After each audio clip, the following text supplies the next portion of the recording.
21শে জুলাই শহীদ দিবস সফল করতে কেশিয়ারিতে তৃণমূলের মিছিল ও প্রস্তুতি সভা। 21শে জুলাই শহীদ দিবসকে সামনে রেখে উত্তাল পশ্চিম মেদিনীপুর। তৃণমূল কংগ্রেসের কর্মীদের মধ্যে দেখা গেল প্রবল উদ্দীপনা এবং জয়ের দৃঢ় সংকল্প। তৃণমূলের নেতৃত্ব বসল প্রস্তুতি সভা। উপস্থিত ছিলেন সাংসদ জুন মারিয়া, জেলা নেতৃত্ব, ব্লক স্তরের নেতা কর্মীরা। সভা মঞ্চে উঠে একাধিক বার্তা স্পষ্ট করে দেন নেতারা। 21শে জুলাই শুধু একটি দিন নয়, এটা শহীদদের প্রতি শ্রদ্ধা, সংগঠনের শক্তি প্রদর্শনের দিন। আর এই দিনে কলকাতার ধর্মতলা ভরবে তৃণমূলের কর্মীদের ঢলে, এমনই আশ্বাস দিলেন মেদিনীপুরের সাংসদ জুন মারিয়া। তিনি বলেন, 21শে জুলাই মানে মমতা বন্দ্যোপাধ্যায়ের ডাক, বাংলার মানুষের আত্মবিশ্বাস। সামনেই বিধানসভা নির্বাচন।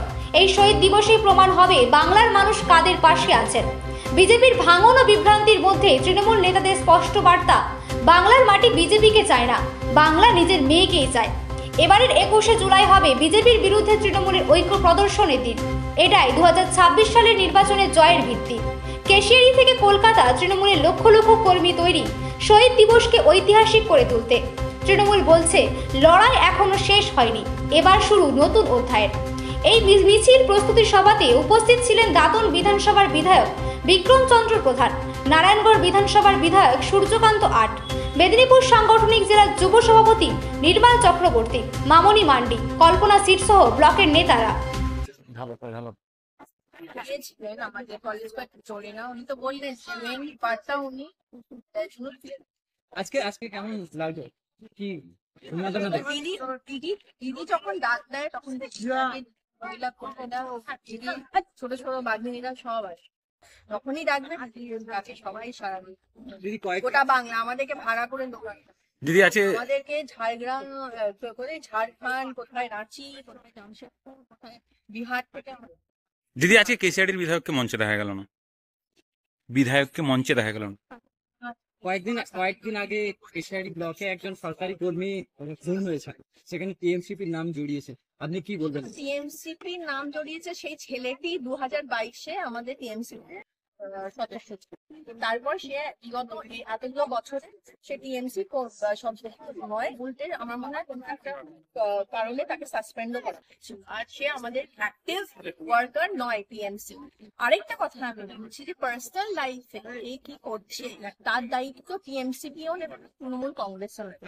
আজ আমার সঙ্গে আমার পাশে যে ছেলেটি বা মহিলা বা মেয়ে, সে তার বাড়ি গিয়ে কি করছে তার দায়িত্ব তো আমি নিতে পারি না। আমার দায়িত্ব যতক্ষণ তারা আমাদের সঙ্গে আমাদের সংগঠনে কাজ করে, সংগঠন থেকে বা কোনো প্রসেশনে বা কোনো মিটিং এ বা কোনো মিছিলে যদি তারা কোনো বেয়াদবি করে, বা আমাদের যে সাউথ কলেজে যে ঘটনাটা হয়েছে সেই ধরনের যদি কোনো ঘটনা হয়, তাহলে অবশ্যই পার্টি সেটা স্টেপস নেবে এবং সংশোধন করার চেষ্টা করবে এবং বলবেও, যেটা আমাদের ওই ম্যাঙ্গোর নাকি নাম, যার ওই সাউথ কলেজ, হ্যাঁ মিশ্র, তার সাথে তো বলেছেন, যদিও সে আমাদের টিএমসিপির অ্যাক্টিভ মেম্বার আর নয়, কিন্তু বিয়ন্ড দ্যাট তার পার্সোনাল লাইফে সে কি করছে, কাদের সাথে মিশছে, কোন অ্যান্টি সোশ্যালদের সঙ্গে তার ওঠা বসা, সেই গ্যারান্টি বা সে তার দায়িত্ব আমরা নেব। মেদিনীপুর গান্ধীঘাটে সাইনবোর্ড বিতর্কে ছেলেকে আমাদের টিএমসিপি নেই। আমি যেমন বললাম 22 তাকে সাসপেন্ড করার পর টিএমসিপি। মেদিনীপুর গান্ধীঘাটে সাইনবোর্ড বিতর্ক, মেদিনীপুরে তৃণমূল বিজেপি, মেদিনীপুর গান্ধীঘাটে সাইনবোর্ডে বিতর্ক, আরএসএস এর নাম উল্লেখ করে। আমি মেদিনীপুরে গান্ধীঘাটে অনেকদিন যাইনি, দেখিনি, সাইনবোর্ড না দেখে। প্রতি বছর তো নেত্রী বলেন তরফে মুছে দেওয়া হয়েছে, প্রতি বছরই নেত্রী বলতে পারবো যে আজকে খড়গপুর টাউনে যে কাণ্ডটি তারা ঘটিয়েছে, আমাদের রেলের আরপিএফ মুখ্যমন্ত্রীর ছবি ছিঁড়ে ফেলে দিয়েছে, যেটা একটা অ্যাডমিনিস্ট্রেটিভ হোর্ডিং টানানো হয়েছিল, সেভ লাইফ সেভ ড্রাইভ, যেটা আমাদের অ্যাওয়ারনেস প্রোগ্রাম আছে কলকাতা পুলিশের, আমাদের পশ্চিমবঙ্গ পুলিশের যেটা অ্যাওয়ারনেস প্রোগ্রাম, সেই অ্যাওয়ারনেস প্রোগ্রামে হোর্ডিং জায়গায় জায়গায় তারা ছিঁড়ে ফেলেছে। এটা মানে কি বলবো, এটা একটা সভ্য সোসাইটিতে এই ধরনের কাজ হয় না, যে একটা মহিলা মুখ্যমন্ত্রী এই রাজ্যে তার হোর্ডিং ছিঁড়ে ফেলা হচ্ছে এবং তারপরে তারা আবার ভুল স্বীকার করে সরি বলছেন। Sorry, we are not sorry that you have done this, because you have done this after doing something. You're saying sorry.